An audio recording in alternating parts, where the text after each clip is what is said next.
This is just some data on the fact that today we're able to do analytes in the 1 nanogram per ml plus range. So reasonably sensitive immunoassays. We're working on trying to get even lower in the picogram per ml range, which will be able to expand then the kind of analyte testing that we're able to do. So just in terms of products, we are looking at a few different areas. One is endocrine, which is basically thyroid disease. So these are some panels that we're developing that are implicated in endocrine disorders. We're also looking at infertility clinics where, again, there's a need for point of care diagnostics simply because a lot of the clinical dose of drugs is dependent on the result of diagnostic tests. So typically what happens is somebody comes in the morning, they give their sample, then they have to come back again the next day because the result is used to decide the dose of a drug. So it would be very useful for that patient on the same day, especially if they're pregnant, for example, where they don't want to do multiple trips, to get a result so that then the doctor can waste multiple trips for the patient and for the doctors also. So that's one broad platform that we're developing that we're hoping to launch commercially close to the end of this year. Another interesting platform that I'd like to talk to you about, which is based on a local technology.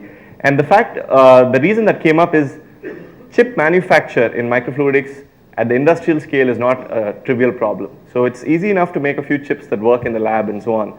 But the moment you want to make a product, you need something that's going to work 999 times out of 1,000, or maybe 9,999 out of 10,000, right? And you need to make a lot of these reliably and cheaply, especially if you're looking at something like the Indian market. And there's significant issues with this because it's a new technology coming out of academia into industry right now. And it's by no means a solved problem anywhere to make these chips really affordable, disposable.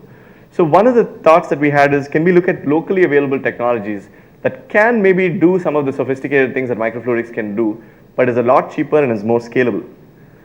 So here is a picture of a sari. And as you've all probably noticed that saris can have actually pretty intricate patterns on them, peacocks and mangoes and peacocks' eyes and things like that can be fairly small if you actually notice. So we were thinking, can we use this locally available technology to actually pattern? Because at the end of the day, what you need is patterning at a small length scale. So can we use this technology to actually make microfluidic fabric chips? And interestingly enough, one of the people that works with me, his family comes from a traditional family of weavers in Kanchipuram. So he said, my cousin can try out this idea if we have something we can do. So he tried it out and actually worked pretty well. So I'll just go to what that looks like. So this is the concept. The idea is that you take silk yarn. Silk yarn has a number of interesting properties, by the way. It has something called the twists per inch, which can affect the wicking rate. It also has the ply, which is basically the number of individual yarns that go into one bigger yarn. So you can change both of these quite nicely to change some properties. You take the silk yarn and then you coat it with whatever reagent solution you want to, and then you just weave it together, in fact, in a hand loom. So the production process is actually very straightforward. You can make hundreds of chips on a hand loom in one day. And what the chips look like is something like this. So here's a little piece of a fabric chip that some of you who are from Tamil Nadu will recognize this as being similar to like towels or angavastrams that are available in this part of the world. But the idea here is that you have two orthogonal directions. One is the warp and the other is the weft. And in the weft direction, we actually weave in all of the reagent coated yarn. So in this case, there are antibody coated gold nanoparticles that are woven in over here. That's what makes it look pink. And what you can't see are these capture and test lines that are woven in parallel to that. So what you would do to run a simple home pregnancy kind of test is actually cut this out into individual strips, and then you would put a drop of liquid here. It would actually flow along the length of this fabric piece, and as it flows, it will dislodge these proteins here. And if the pregnancy hormone is present in your urine sample, it will actually bind to these control and test lines over here. And this T and C is test and control. And if the woman is pregnant, you will see both these lines appear. So it's a very simple qualitative visual readout that has very good properties in terms of sensitivity and so on, being able to do down to say about 50 nanogram per ml. So you can see it's not as good as 1 nanogram per ml, but it doesn't need a reader. It's very simple to use, and it can be discarded quite easily after that. So that's fine. That's a simple, only a single test. But what else could you do that's more complicated? So one of the nice things we found is that actually zari, which is locally available again, is very hydrophobic material. And actually, I've discovered that a lot of zari is fake, and the more fake it is, the more hydrophobic it is. So fake zari is good. It's also cheaper.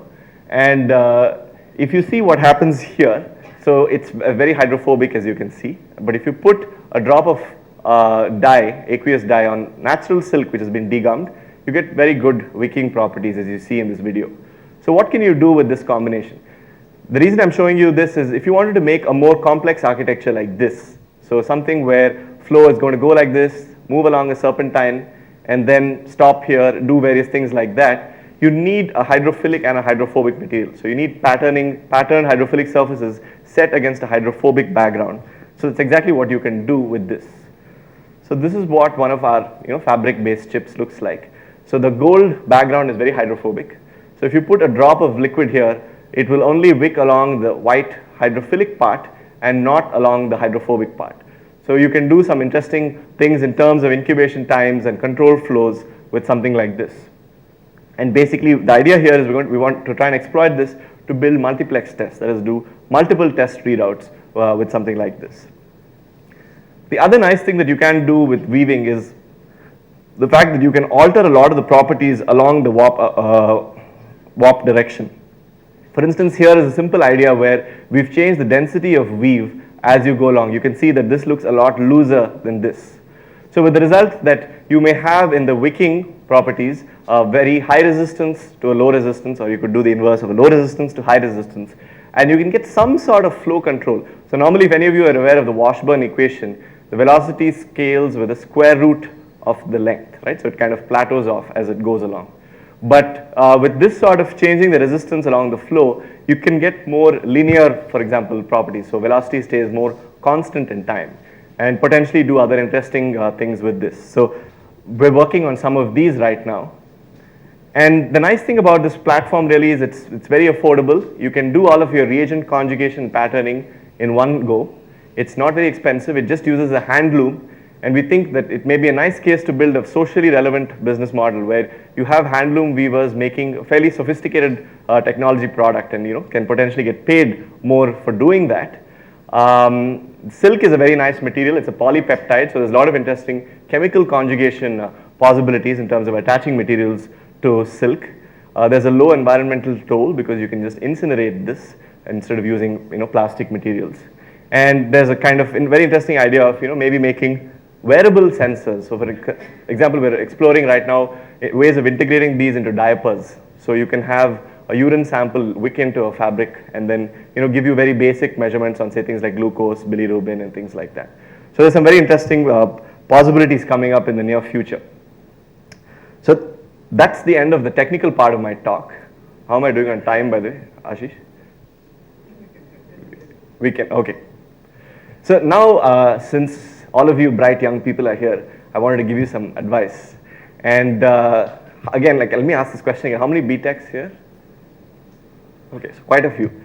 So let me make a confession to all the BTechs. I was a very average student at IIT, okay? I was not among the top of the class, very definitely very middling and average. In fact, I have Dr. Pushpamanam to thank for going abroad and doing my master's because he wrote me a nice recommendation. And what I want to tell you all is the fact that there were so many people that were much smarter than me, okay? And what I feel really sad about is that very few of them today are doing any science and engineering. And I feel if I could do a little bit of work like this, how much more they'd all have been able to do given their much quicker grasp of things. So I want you all to take a deep breath before you go off to a management consulting or an investment banking job, because I think there's a lot of exciting possibilities in science and technology, and it's a real tragic loss of our human resources for so many people, so many good, talented people not to be doing in science and technology. So having said that, I think one of the really exciting things for you all to do is do a startup, okay?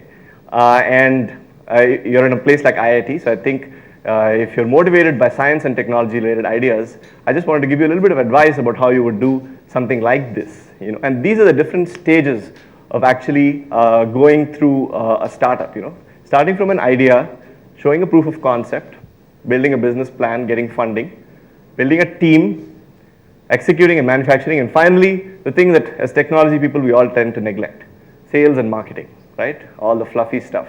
But that's where you spend most of your money. And you may have the best product in the world, but a general rule of thumb is that 2/3 of the total money spent is actually going to be spent on sales and marketing, and only about 1/3 on developing a technology product. That's something very important to keep in mind. And so how do you do this startup in the technology space, right? And ideas are really aplenty today. And I think one of the criminal mistakes, by the way, to make with ideas is to believe an idea is your own without going to Google, right? And today, with the availability of all of this information on the internet, if you have a good idea, the first thing you should do is check whether somebody's already thought about it. And there's usually no idea exists in a vacuum, right? There's something probably in the near neighborhood. So you want to inform yourself better so that you can actually differentiate whatever you're making, so the nuances of it are tuned to a market that you're going after, right? So that's something very important to do. And from a venture capitalist point of view, having talked to a few venture capitalists before, I can tell you that especially in India, many of them view technology as very, very high risk and basically not worth it. Unless it's kind of maybe more IT related, very, very quick turnaround time, right? People have a fairly short time frame in mind in terms of making their money back, especially in India. Some people will say, oh, can I make my money back in 6 months, 9 months, 1 year? Technology development takes years. We don't make any money today, by the way. And we have to pay salaries and do all of these things. So you need your investors to have patience. And so you really have to convince them that A, you're capable of building a technology, and B, actually selling it to somebody who's going to pay money for it. So very important things. And one kind of plea, and one of the reasons I'm happy to be here in IIT Madras is I think a lot of high-risk ideas have to be done in academia, not in startups, right? Taxpayer money is the best way to fund blue sky ideas, really radical things. And there's all of you bright people here, so that's the best way to actually try out something, because, failure doesn't mean anything. Okay, you tried out an interesting idea, maybe you can even publish a paper. But unfortunately, in a company setting, you don't have, you're answerable for every quarter and every 6 months what's happening to all the money that you're spending. So I really think that we need more interaction between academia and industry, and I'm happy that if we can do something more about it with IIT Madras in terms of doing these new radical ideas in academic setting. So coming back to the startup, so let's say that you have an idea and then you build something into a working prototype, ideally while you're working on your BTech thesis or your master's thesis or your PhD thesis. Your working concept, and one of the nice things today, by the way, is government actually funds a lot of things. So the DST, DBT fund even up to a few crores of money if they think an idea is worth it. So there's a lot of these things that you could even write with one of your professors and incubate a company here, for example. What do you people have to lose, right? When the age group of 20 to 30 is when you can take the maximum risk in your life. So don't at this point think of making your bank balance as high as it should be, right? This is the time to be taking risks. That's one definite piece of advice I'll give you. And so go and do that startup for a couple of years. And today, failure is a badge you can wear very proudly. It's fine, it didn't work out, but you will have learned a ton of stuff, much more than anybody who is working in a regular job would have. And so there's some things more, beyond in advance of that, in terms of you need to do a lot of planning, by the way. Getting funding is always a time-consuming job, as your profs will tell you. You want to plan at least a year in advance of these activities to actually get some money, and building that team, for example, building that team that can do things. The other thing that happens is time can fly very, very fast, and this is where focusing on your goal is very important, because you will get lots of ideas from lots of people who all say, what you really should be doing is building a robot that can make an idli. People have lots of ideas for you that you don't have yourself. So it's very important to not to get distracted by these things and be focused on whatever you're trying to do. And one of the things that's happened, unfortunately, in India is everybody who started out trying to build a product has eventually said, okay, you know what, we need to get some money in, so let's do a services model, right? So that some money coming in. And you have a small window of opportunity before that happens. So you really have to make the time count to make a product and just get it out in the market quickly.